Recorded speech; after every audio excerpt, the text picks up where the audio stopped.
And you felt what about that? Well, I feel very strongly about the American flag. There's people that are still fighting wars and strapping on guns to protect me and the people I love. So currently you are being fined for having an American flag in a flower pot, $8,000, so much you owe, that if you do not pay this, because you want to have the American flag proudly displayed in your flower pot, what will happen to you? They will file a foreclosure lien to take my house.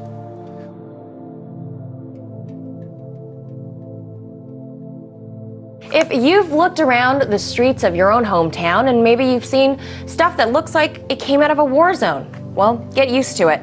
A new report by the ACLU finds that police forces throughout the U.S. are arming their law enforcement agents with weapons and tactics of war. Weapons and equipment that's specifically designed for the war zone is flooding into local police, and so when they have it, they're going to want to use it. When police officers are looking like looking like soldiers, acting like soldiers, they're going to start to see everyone around them as an enemy instead of people to protect and to serve. And so that sort of keeps the cycle going of violence. And what we've seen is that specifically through this 1033 program, which that's the Department of Defense program that transfers weapons and vehicles and all this equipment to police departments for free, this is reaching every state. All 50 states, 4 U.S. territories, almost $5 billion worth of equipment has been handed out since this program was enacted.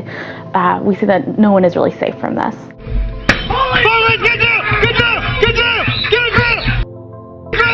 Video we rarely see Fort Worth police on camera raiding a drug house. But tonight, a family says this video raises questions about the death of a man inside. Police used a taser on Jermaine Darden during that raid last May. He died, records show, of natural causes. But his family says his civil rights were violated. Like a lot of drug raids, police bust in without a lot of notice. But for the man in the white tank top, things go from bad to worse quickly. Stop moving! Fort Worth officers suddenly deployed tasers, striking Jermaine Darden twice, moments after coming in. Here it is from another officer's camera angle. Even now when I watch it, I break down because I don't see where there was a reason for him to die. Darden's sister says the police video shows what their family suspected all along. The man who suffered from asthma was roughed up by officers for no justifiable reason.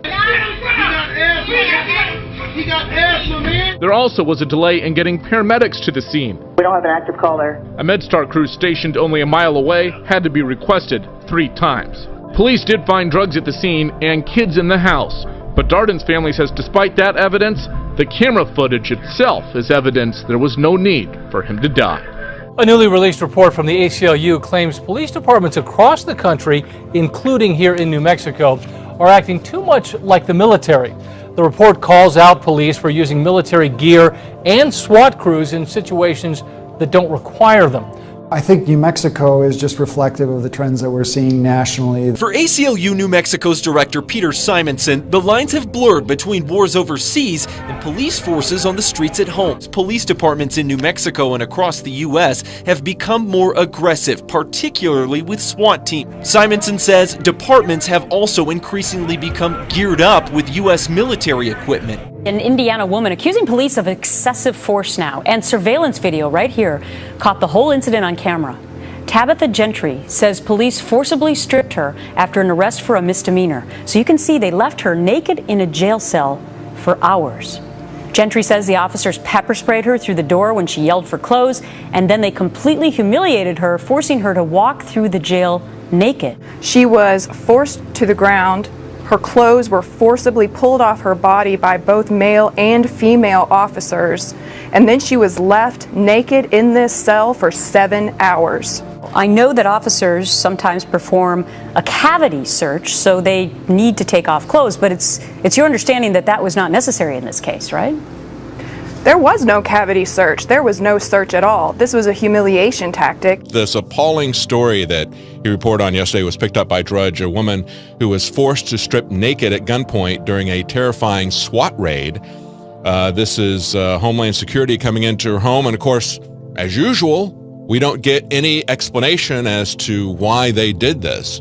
Well, this is basically a couple in Florida They were the victims of a dawn raid on their home by both police and DHS agents.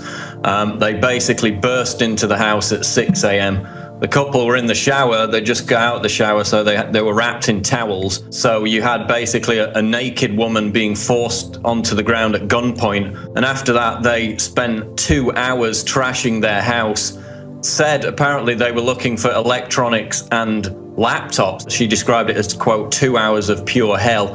They trashed the house and left again. DHS itself is turning into this kind of national police force, this standing army that is increasingly becoming outside of the law. How about this idea? Taxed for the miles you drive? More than a dozen states are considering charging drivers based on just how many miles they drive. Our national correspondent Christine Frazao takes a look at what this means in the future for everyone. It's called a VMT tax, for vehicle miles traveled. Soon, thousands of volunteers in Oregon will have mileage meters installed in their cars. And at least 18 other states are considering the program. Instead of a toll, it would act like a user fee. The more you drive on the road, the more taxes you would pay. Dan Mitchell is an economist and senior fellow at the Cato Institute. He says the other major issue is privacy. A GPS monitor in your car could record not only how many miles you drive, but where you go and when. Mitchell warns it could be a slippery slope. But first, your privacy could be on the line as aerial drones with cameras become more popular. I'm Marnie Hughes. And I'm David Rose. A Seattle woman found that out the hard way this weekend when she saw one hovering right outside her window, 26 floors up. It was 7:45 Sunday morning and Lisa Pleiss was fresh out of bed. She saw something strange hovering outside. And it was actually quite large. I could tell, or it appeared that there was video cameras on it. So that's what kind of caused me alarm, because I wasn't particularly dressed for a camera. And I went back out and looked and went to grab my camera, and then it like swooped away super fast. Pleiss was able to snap this picture of the drone. You're already getting a great amount of these out there, and the safety is going to start to become an issue, along with legalities of people looking at their neighbors, spying on things. To combat the problem of impaired driving on the 4th of July weekend, police are turning to a new tool to deter drivers from driving drunk. The latest law enforcement strategy is called no refusal. Now, what this means is if you're pulled over by police for impaired driving and refuse a breath test, police can take you down to the station and draw your blood, no questions asked. In the past, Eugene police officer Ryan Stone says if someone was pulled over under the suspicion of driving while intoxicated, one could refuse a breath test, but would face fines and a year-long suspension of their license. Under no refusal, Stone says police will be able to file for a search warrant through an on-call judge and draw blood at the station. But not everyone is comfortable with this new practice. And it's no secret Detroit was hit hard during the recession. Now, some of the poorest residents are facing yet another crisis: no water. So far, more than 3,000 people have had their water turned off. So they've decided to appeal to the United Nations. 4 groups submitted a request to the UN Special Rapporteur this week.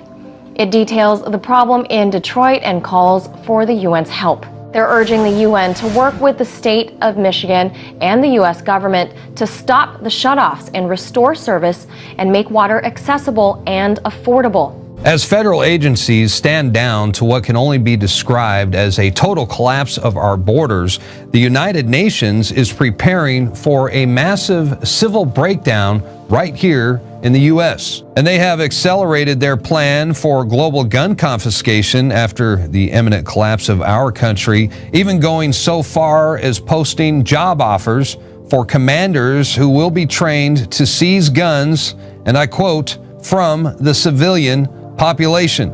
Oh man, we've been warning you about this for a long time. We've shown you the official documents.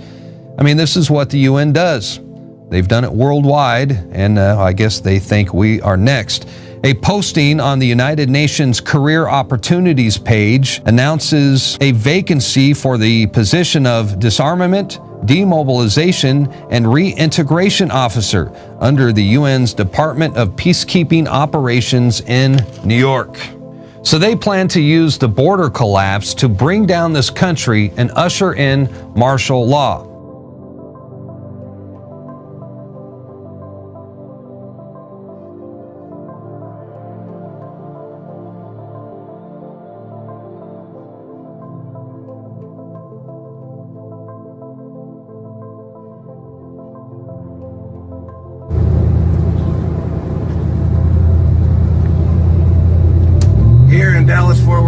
Fighters riding down 183. We've got armored UN vehicles.